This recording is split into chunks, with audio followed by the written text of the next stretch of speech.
Baik, Assalamualaikum warahmatullahi wabarakatuh. Sebelumnya, terima kasih kepada Pak Citra Darminto yang telah memberikan tugas ini. Di sini izinkan kami mempresentasikan hasil kerja kelompok kami di mata kuliah Tata Kelola Aset Pemerintahan.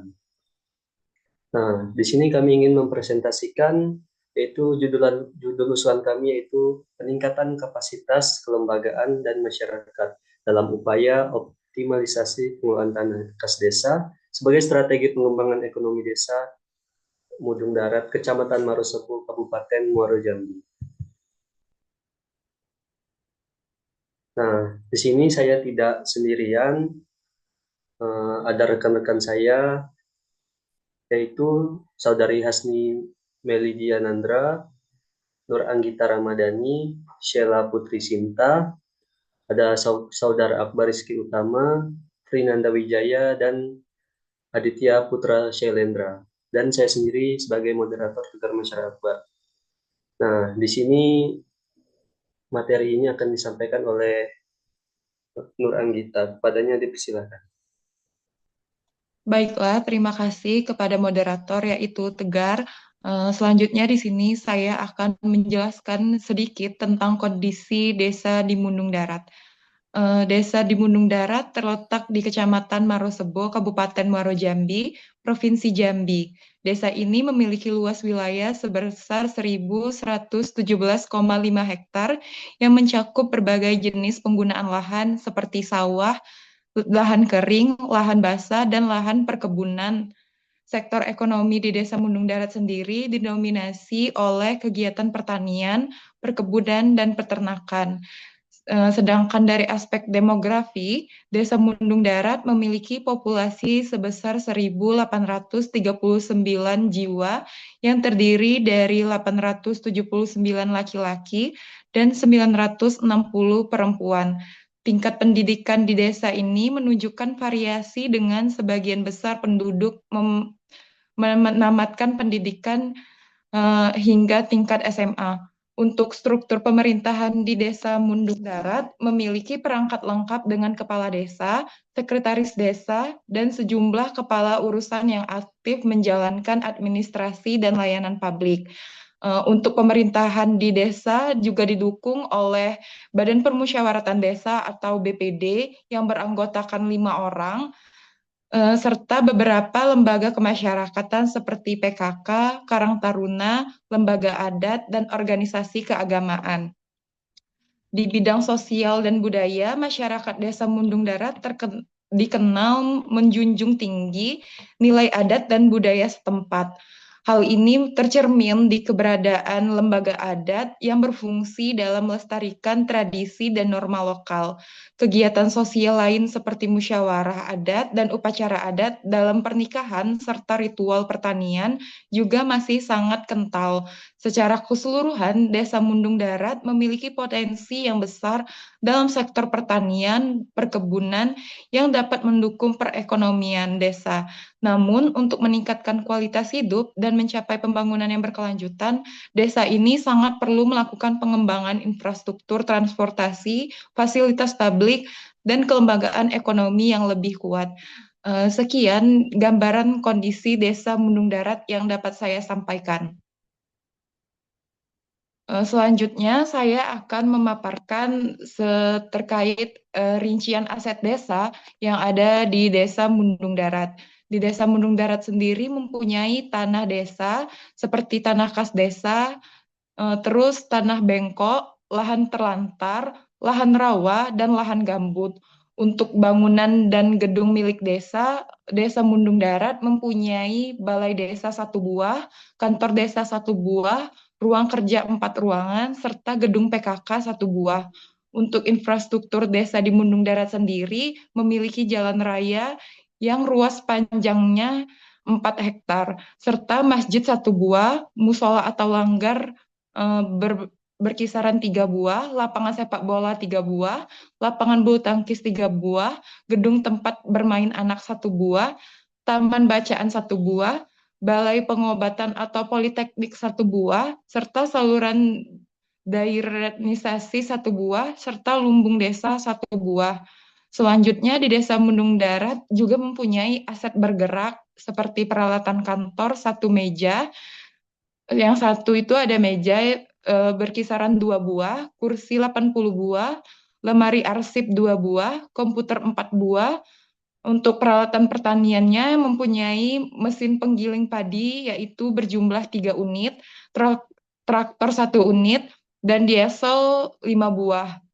Serta juga mempunyai kendaraan operasional yaitu kendaraan dinas kepala desa berjumlah 2 unit. Selanjutnya, sumber daya alam yang dikelola oleh desa yaitu perkebunan.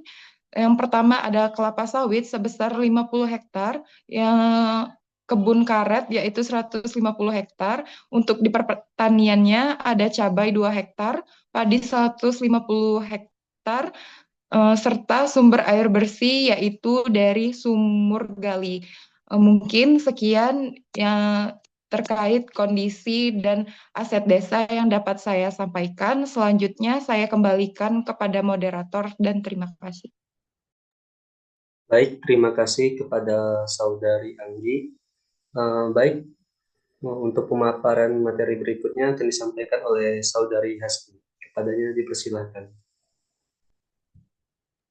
Baik, terima kasih moderator. Di sini saya akan memaparkan tentang urgensi dan tujuan penelitian dari usulan proposal kami. Yang pertama yaitu meningkatkan kapasitas kelembagaan dan masyarakat. Desa Mundung Darat ini memiliki potensi besar untuk berkembang. Namun kelembagaan desa dan masyarakatnya masih menghadapi kendala dalam hal kapasitas dan kemampuan pengelolaan. Misalnya kurangnya pelatihan untuk aparatur desa atau terbatasnya pemahaman masyarakat tentang pengelolaan aset dan peluang usaha. Oleh karena itu, meningkatkan kapasitas ini adalah langkah awal untuk memastikan desa dapat mengelola sumber daya dengan lebih efektif dan efisien. Ini berkenaan dengan usulan yang kami ambil karena Desa Mundung Darat ini memiliki banyak sekali aset, tetapi banyak yang belum dipergunakan secara maksimal.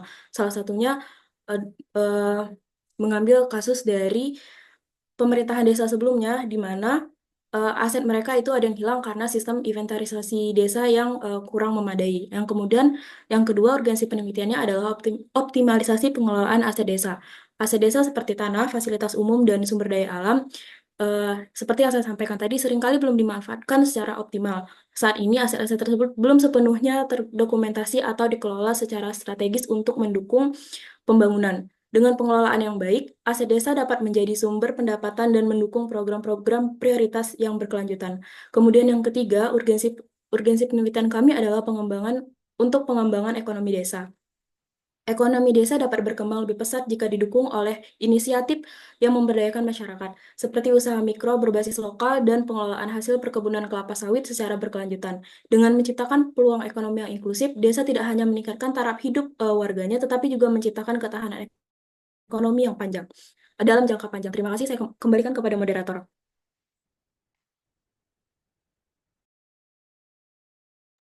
Baik, terima kasih kepada Saudari Hasmi. Selanjutnya untuk pemaparan materi akan disampaikan oleh Saudara Aditya Putra Shailendra. Padanya dipersilakan. Baik, terima kasih kepada moderator. Jadi di sini kami telah menyusun target luarannya. Yang pertama adalah sistem kelembagaan yang kuat. Jadi target untuk keluaran ini, sistem kelembagaan yang kuat adalah terwujudnya sistem kelembagaan yang kuat dengan inventarisasi aset desa yang akurat dan terdokumentasi secara lengkap, serta perangkat desa yang kompeten dalam manajemen aset desa. Selanjutnya ada usaha mikro baru.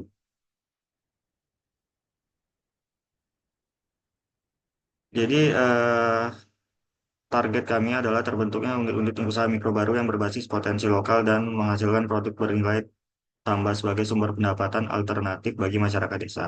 Misalnya produk turunan dari sawit seperti minyak kelapa sawit, skala kecil, sabun, atau produk lainnya. Selanjutnya ada produktivitas sawit meningkat. Jadi,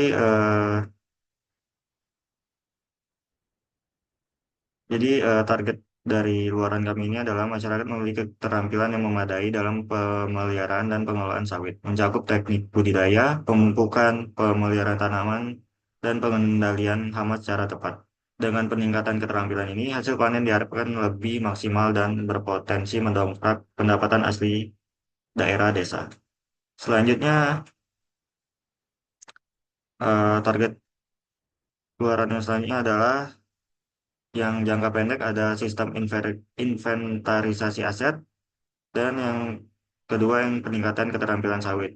Dan jangka panjang yang kami susun adalah peningkatan pendapatan asli daerah dan usaha mikro berkembang. Baik, mungkin hanya itu yang dapat saya sampaikan. Saya kembalikan ke moderator. Baik, terima kasih kepada saudara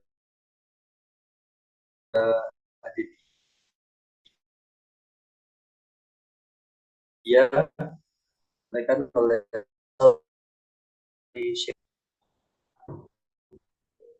bagi permasalahan di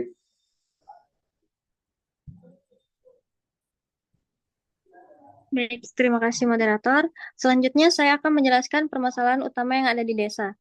Yang pertama, keterbatasan lahan.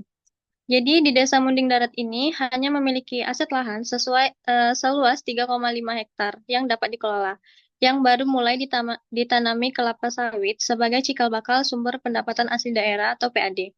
Luas lahan yang terbatas ini mengakibatkan keterbatasan dalam pengembangan sektor pertanian dan perkebunan.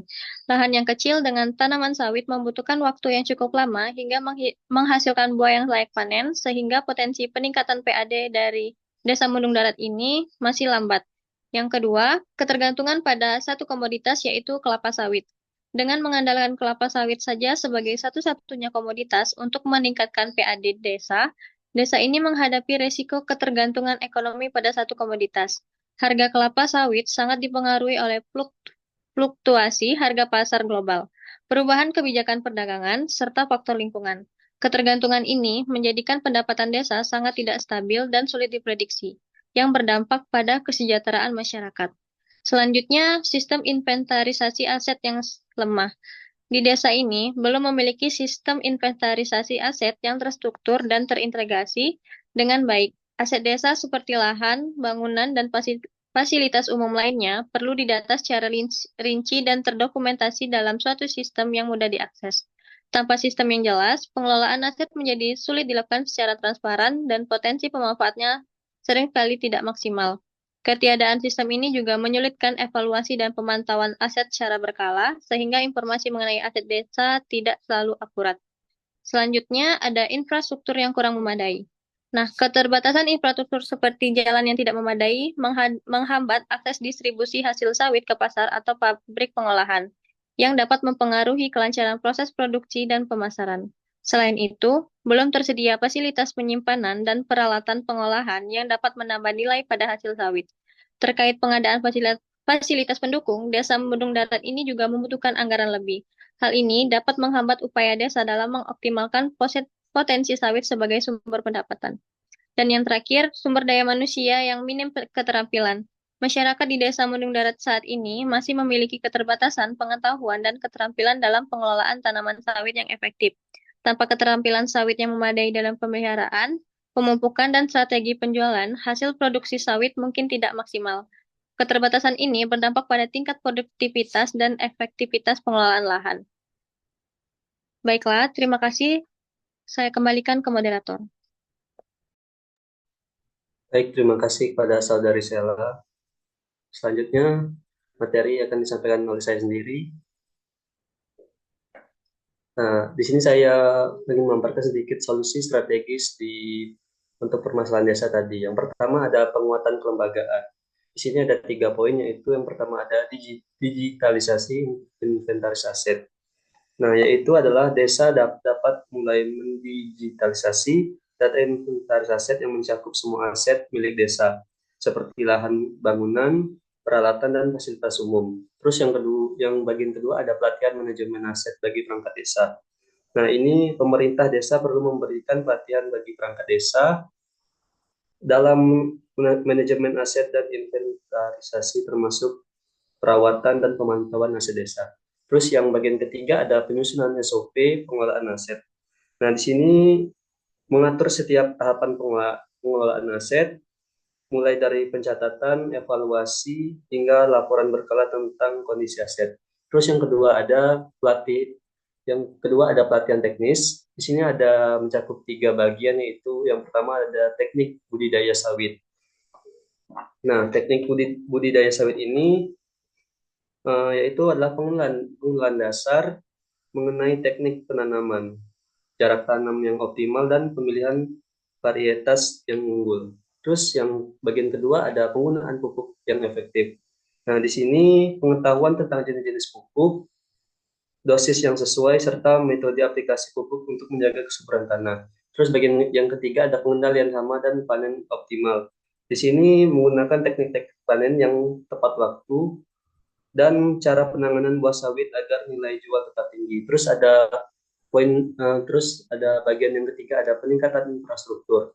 Yang pertama ada di bagian peningkatan infrastruktur ini ada bagian pembangunan lahan, pembangunan jalan, distribusi hasil sawit. Nah, ini adalah usulan perbaikan jalan yang menghubungkan area perkebunan sawit dengan jalan utama dan pusat desa. Terus yang bagian kedua ada penyediaan tempat penyimpanan hasil panen.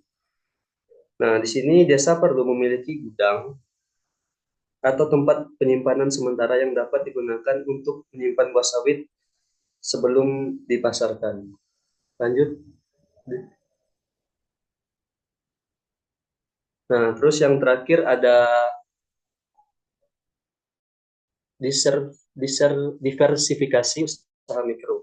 Terus di sini ada 3 bagian. Yang pertama adalah pengolahan produk turunan sawit, yaitu minyak dan sabun. Terus ada pembentukan kelompok usaha mikro.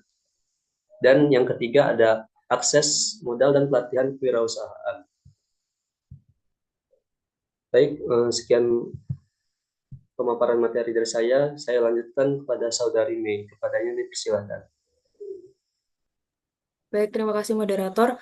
Di sini kita akan masuk pada tahapan pelaksanaan atau metode pelaksanaan yang telah kami susun di dalam usulan proposal kami. Yang pertama adalah identifikasi masalah spesifik. Setelah masalah dari desa tersebut teridentifikasi, kemudian ada namanya langkah perencanaan strategi pengembangan aset desa. Kemudian selanjutnya adalah penguatan kelembagaan desa dan sistem inventarisasi aset. Selanjutnya, peningkatan kapasitas masyarakat melalui pelatihan teknis pengelolaan sawit, kemudian perbaikan infrastruktur untuk memperlancar distribusi hasil pertanian. Langkah selanjutnya adalah pengembangan usaha mikro berbasis potensi lokal, kemudian pemantauan dan evaluasi program, dan yang terakhir adalah pengukuran dampak dan perencanaan keberlanjutan program. Terima kasih, saya kembalikan kepada moderator. Baik, terima kasih kepada Saudari Mei. Selanjutnya pemaparan materi akan disampaikan oleh Akbar. Kepadanya dipersilakan. Baiklah, terima kasih moderator. Materi berikutnya yaitu peran mitra yang terlibat. Yang pertama yaitu identifikasi masalah bersama. Di sini mitra dapat berpartisipasi aktif dalam mengidentifikasi masalah utama yang dihadapi oleh desa seperti keterbatasan lahan, ketergantungan pada komunitas tunggal, dan kurangnya infrastruktur. Dengan demikian, mitra akan merasa memiliki program dan menjadi termotivasi untuk mencari solusi. Yang kedua yaitu penentuan prioritas solusi. Mitra dapat terlibat dalam menentukan prioritas masalah yang perlu diselesaikan, misalnya menekankan pelatihan teknis pengelolaan sawit atau membangun dulu infrastruktur jalan. Nah, keterlibatan mitra ini akan memastikan solusi yang dihasilkan lebih sesuai dengan kebutuhan masyarakat desa. Yang ketiga yaitu pelaksanaan pelatihan teknis. Di sini mitra dapat berperan dalam mengordinasikan peserta pelatihan dan bertindak sebagai penghubung antara pelatih dan masyarakat desa, sehingga pelatihan berjalan tepat sasaran. Keempat, pembangunan infrastruktur dan pengawasan. Sini mitra dapat mendampingi pelaksanaan proyek infrastruktur seperti perbaikan jalan dan pembangunan tempat penyimpanan hasil panen. Dengan keterlibatan dari mitra, akan memastikan proyek berjalan sesuai rencana. Yang kelima yaitu pengumpulan masukan. Mitra dapat memberikan masukan dan umpan balik terkait dengan pelaksanaan program. Dengan mendengarkan masukan dari mitra, tim pengabdian dapat melakukan perbaikan dan penyesuaian yang diperlukan untuk meningkatkan kualitas program. Dan yang terakhir yaitu monitoring dan evaluasi program. Di sini mitra dapat turut serta dalam proses monitoring dan evaluasi. Dengan melibatkan mitra dalam evaluasi, akan lebih mudah untuk mengevaluasi dampak program dan melakukan perbaikan di masa mendatang. Baiklah, terima kasih. Saya akan kembalikan ke moderator. Terima kasih kepada Saudara Akbar. Selanjutnya pemaparan materi akan disampaikan oleh Frinanda. Kepada ini dipersilakan. Oke, baik. Terima kasih kesempatannya moderator. Jadi di sini saya mau memaparkan terkait dengan evaluasi dari pelaksanaan program yang telah kami jalankan.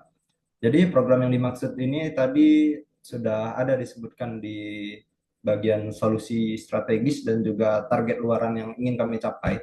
Nah, evaluasi pertama yang kami lakukan yaitu terkait dengan monitoring kegiatan. Jadi tim kami ini bersama dengan mitra dalam hal ini pihak desa itu akan melakukan monitoring secara berkala untuk kegiatan-kegiatan yang telah dilaksanakan. Jadi kegiatan itu tadi meliputi pelatihan, lalu ada perbaikan infrastruktur seperti akses jalan ke lahan sawit desa. Nah, hal ini tuh juga berguna untuk memastikan bahwa semua kegiatan bisa berjalan sesuai rencana dan bisa mencapai tujuan yang diharapkan oleh tim dan juga mitra kami. Nah, selanjutnya itu ada survei dan kuesioner. Jadi kami akan melakukan survei kepada masyarakat desa dan juga petani sawit. Dalam hal ini masyarakat yang telah diberi wewenang untuk mengelola lahan sawit desa tadi. Jadi survei kami ini digunakan untuk mengumpulkan dan juga eh, mendata mengenai kepuasan mereka terhadap program yang telah dilaksanakan. Jadi kuesioner ini nantinya akan mencakup pertanyaan tentang pelatihan, kemudian peningkatan pengetahuan dan juga dampak terhadap pendapatan masyarakat desa dan juga pendapatan asli desa. Dan yang ketiga itu ada analisis data produksi. Jadi kami akan mengumpulkan dan juga menganalisis terkait dengan data produksi sawit yang sebelum dan setelah pelaksanaan program tadi. Jadi data produksi ini bisa berupa jumlah hasil panen, kualitas buah sawit, dan juga pendapatan yang dihasilkan dari sawit tadi. Dan yang keempat itu ada evaluasi kinerja kelompok usaha mikro. Jadi dalam hal ini tim kami akan menilai kinerja dari kelompok usaha mikro yang sudah dibentuk, termasuk keberhasilan dalam memproduksi dan memasarkan produk turunan dari sawit ini dan juga mencari tahu dampaknya ke perekonomian masyarakat desa. Dan yang kelima atau yang terakhir itu ada indikator kinerja. Nah, di sini kami mulai menetapkan indikator kinerja yang jelas untuk mengukur sejauh mana keberhasilan program seperti peningkatan pendapatan dari sawit tadi, kemudian jumlah produk yang sudah dihasilkan, dan juga tingkat partisipasi dari masyarakat desa dalam pelatihan yang kami selenggarakan tadi. Nah, boleh dilanjut ke slide selanjutnya, moderator. Nah, yang selanjutnya itu keberlanjutan program di lapangan. Yang pertama itu ada pendidikan dan juga pelatihan berkelanjutan. Jadi kami akan menyediakan program pelatihan lanjutan bagi masyarakat desa termasuk petani sawit tadi untuk memperbarui pengetahuan mereka dan keterampilan mereka dalam hal teknik budidaya terbaru, manajemen usaha dan juga pemasaran produk. Nah, yang kedua itu ada monitoring dan evaluasi rutin. Jadi monitoring dan evaluasi rutin ini akan dilakukan secara berkala untuk menilai bagaimana kemajuan program dan bagaimana mengidentifikasi tantangan yang dihadapi selama pelaksanaan program tadi. Nah, hasil evaluasi ini dapat digunakan untuk melakukan penyesuaian dan perbaikan program ke depannya. Nah, yang terakhir itu ada keterlibatan masyarakat. Jadi kami bersama mitra, dalam hal ini pihak Desa Mundung Darat, itu akan mendorong partisipasi aktif masyarakat dalam perencanaan dan pelaksanaan program. Jadi keterlibatan ini dapat meningkatkan rasa saling memiliki dan rasa tanggung jawab terhadap keberlanjutan program yang kami tawarkan. Nah, mungkin itu saja. Lebih kurangnya saya kembalikan kepada moderator. Terima kasih. Baik, terima kasih kepada Saudara Nanda. Baik, Nah, kami mendapat kesimpulan dari pemaparan semua yang kami paparkan tadi, yaitu kesimpulannya adalah penelitian ini bertujuan meningkatkan kapasitas kelembagaan dan masyarakat Desa Mundung Darat dalam pengelolaan aset desa untuk mendukung pembangunan ekonomi yang berkelanjutan. Nah, desa ini menghadapi berbagai tantangan seperti keterbatasan lahan, ketergantungan pada kelapa sawit sebagai komoditas tunggal, serta infrastruktur yang tidak memadai. Nah, solusi yang ditawarkan mencakup kelembagaan melalui sistem inventarisasi digital, teknis bagi masyarakat, dan diversifikasi usaha mikro berbasis lokal. Nah, program ini juga mencakup perbaikan infrastruktur guna mencapai hasil perkebunan. Diharapkan implementasi angka impact meningkatkan produksi desa serta menciptakan desa yang berkelanjutan. Nah, sekian pemaparan dari kelompok 3. Kurang lebihnya mohon dimaafkan. Kami akhiri, wabillahi taufiq wal hidayah. Wassalamualaikum warahmatullahi wabarakatuh. Waalaikumsalam warahmatullahi Assalamualaikum wabarakatuh. warahmatullahi wabarakatuh.